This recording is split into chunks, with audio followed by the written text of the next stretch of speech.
दोस्तों, केंद्र सरकार के कर्मचारियों के लिए आई नई अपडेट। एनपीएस पेंशन भोगियों को ओपीएस की तरह मिलेगा निश्चित चिकित्सा भत्ता।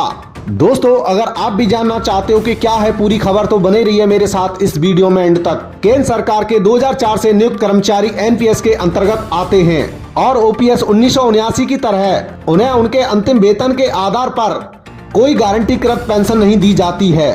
इसी तरह सेवानिवृत्ति के बाद उन्हें कोई भत्ता नहीं दिया जाता है। सीसीएस पेंशन नियम 1979 के तहत पेंशन भोगी जीवन भर पेंशन पाने के हकदार हैं और उसके बाद डीआरडीए और लागू अन्य भत्तों के साथ पारिवारिक पेंशन के रूप में अपने परिवार को अधिकृत करते हैं। वृद्धावस्था में पेंशन भोगियों को चिकित्सा उपचार पर भारी खर्च करना पड़ता है। सरकार को इस बात का एहसास हो गया है कि मेडिकल भत्ते मौजूदा पेंशन भोगियों और ओपीएस 1979 के तहत आने वाले कर्मचारियों पर लागू होने वाले नियम को एनपीएस कर्मचारियों पर भी लागू किया जाना चाहिए। इस संबंध में डीओपीपीडब्ल्यू ने एक ओएम जारी किया है जो स्वयं व्याख्यात्मक है। मौजूदा निर्देशों के अनुसार निश्चित चिकित्सा भत्ता केंद्र सरकार के सिविल पेंशन भोगियों और पारिवारिक पेंशन भोगियों के लिए स्वीकार है, जो केंद्र सरकार स्वास्थ्य योजना या अन्य मंत्रालयों और विभागों द्वारा प्रकाशित किसी भी संबंधित स्वास्थ्य योजना के तहत कवर नहीं किए गए क्षेत्रों में रहते हैं और सीजीएचएस के तहत ओपीडी सुविधा का लाभ नहीं उठा रहे हैं। पेंशन संवितरण प्राधिकारियों और बैंकों द्वारा पेंशन भोगियों को उनकी मासिक पेंशन के साथ एफएमए का भुगतान किया जाता है। एफएमए सेवानिवृत्त लोगों के लिए स्वीकार है।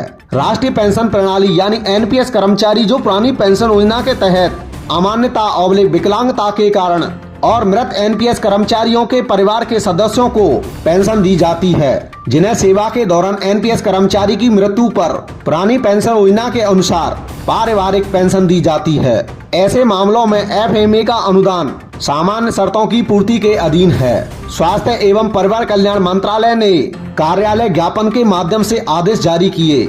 सीजीएचएस दिनांक 28 मार्च 2017 में एनपीएस के तहत सेवानिवृत्त होने वाले सरकारी कर्मचारियों को सीजीएचएस सुविधा प्रदान की गई, यदि वे निम्नलिखित शर्तों को पूरा करते हैं। सीजीएचएस सदस्यता की पात्रता के लिए आरक्षण सेवा के न्यूनतम वर्ष, सेवानिवृत्त 10 वर्ष के मामले में सीजीएचएस सुविधाओं का लाभ उठाने के लिए एक स्वास्थ्य निकाय और वैधानिक निकाय में अवशोषण के मामले में एनपीएस ग्राहक वे अपनी सेवानिवृत्ति के बाद सीजीएचएस का लाभ तभी उठा सकते हैं जब स्वास्थ्य निकाय और संवैधानिक निकाय जहां वे समाहित हैं उनके सेवानिवृत्त कर्मचारियों के लिए उपरोक्त शर्त के अधीन कवर किया गया हो। स्वास्थ्य निकाय और वैधानिक निकाय में प्रतिनियुक्ति के मामले में कोई सीजीएचएस नहीं। प्रतिनियुक्ति की ऐसी अवधि तक कवरेज तब तक जारी रहती है जब तक कि जिस संस्था में कर्मचारी को प्रतिनियुक्ति पर स्थानांतरित किया गया है वह सीजीएचएस द्वारा कवर नहीं किया जाता है। शर्तों के अधीन एनपीएस ग्राहकों की सेवा के लिए यथास्थिति बनाई रखी जाएगी और ऊपर अन्य शर्तें जैसे परिवार की परिभाषा, सीजीएचएस योगदान की शर्तें, निर्भरता आदि मौजूदा नियमों के अनुसार लागू होगी। मामला एनपीएस से रिटायर होने वाले कर्मचारियों को एफएम देने का है। व्यय विभाग, लेखा महानियंत्रक कार्यालय और स्वास्थ्य एवं परिवार कल्याण मंत्रालय के परामर्श से विचार किया गया।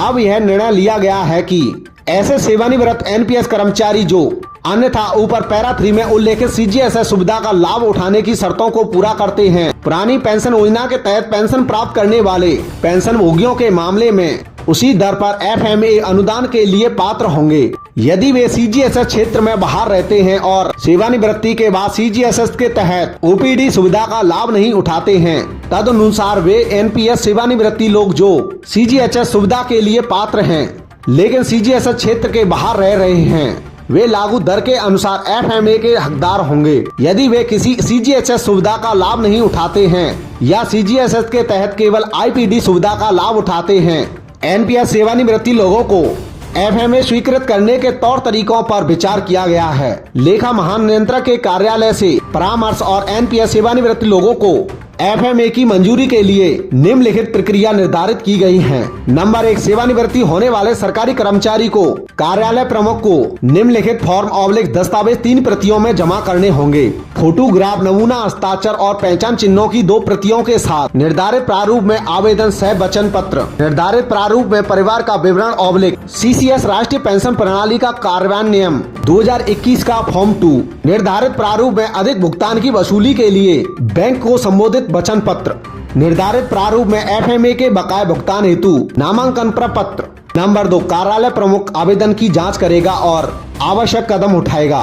जांच करता है सेवानिवृत्ति सरकारी सेवक को FMA के भुगतान की पात्रता के संबंध में भारत सरकार द्वारा जारी नियमों और निर्देशों का पालन करने के बाद HOO-FMA मामलों को दस्तावेजों के 2 सेटों के साथ अग्रेसित करेगा। FMA भुगतान प्राधिकरण जारी करने के लिए वेतन एवं लेखा अधिकारी को उपरोक्त D तक कार्यालय प्रमुख ऊपर उल्लेखित प्रत्येक फॉर्म/ दस्तावेज का एक सेट अपने पास रखेगा।